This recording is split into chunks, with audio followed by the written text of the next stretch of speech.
For 5 minutes. Thank you, Mr. Chair. Mr. Horn, these vehicles promised unrivaled fuel economy and performance without the NOx emissions usually associated with diesel.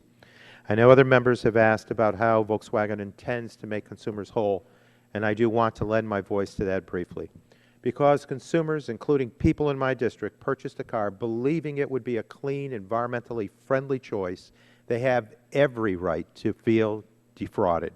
Consumers were sold a bill of goods that simply does not exist.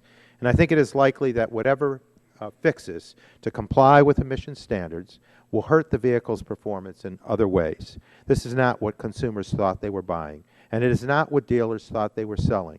Worse still, the resale value on these vehicles, which I am sure was a selling point, has certainly been destroyed. So Volkswagen has a lot to think about, I believe, in terms of how it intends to make right by consumers. Now, let me ask, typically when deciding whether to issue a recall and develop a solution, does Volkswagen conduct its own emissions testing? Yes. And did you try to recreate or confirm the results of the ICCT study from May of 2014? I can't speak to this, what they specifically tested. In July 2014, I was informed that they have basically acknowledged the testing results and were developing those fixes in order to bring those cars back into compliance.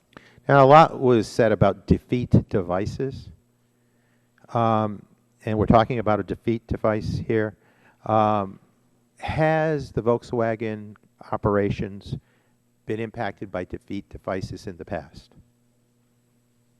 I have, in the context with after September 3rd, understood that there was an issue, for instance, here in 1974. Yes, that's what I understand. And so what measures were taken by the company to make certain that there was better scrutiny, better oversight of the potential for a defeat device application? At that point of time, that's a great question, and I can't get you the answer now. Well, but was something done? In 1974, I was 12 years old. I don't know. Well, history is history. We missed some of that, so we reach to the books and read about it. What was done, if anything, yes, to address defeat device application? And I think the investigations will go back into this time. And well, I don't think we need to investigate that. Did a corporate measure get put into play to address defeat devices? Back then, I don't know the answer now, sir. Well, I would hope you could provide that to the committee. I'm certain the record will be open.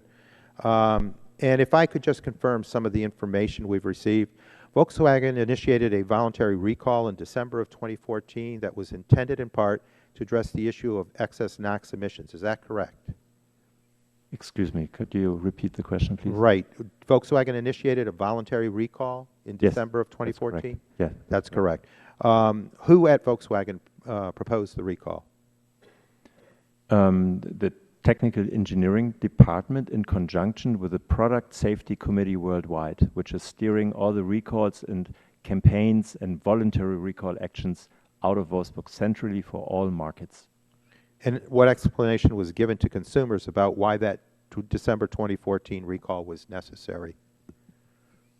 I would have to look into the document on what we wrote to those consumers. I don't know now. You will provide that to the committee, please?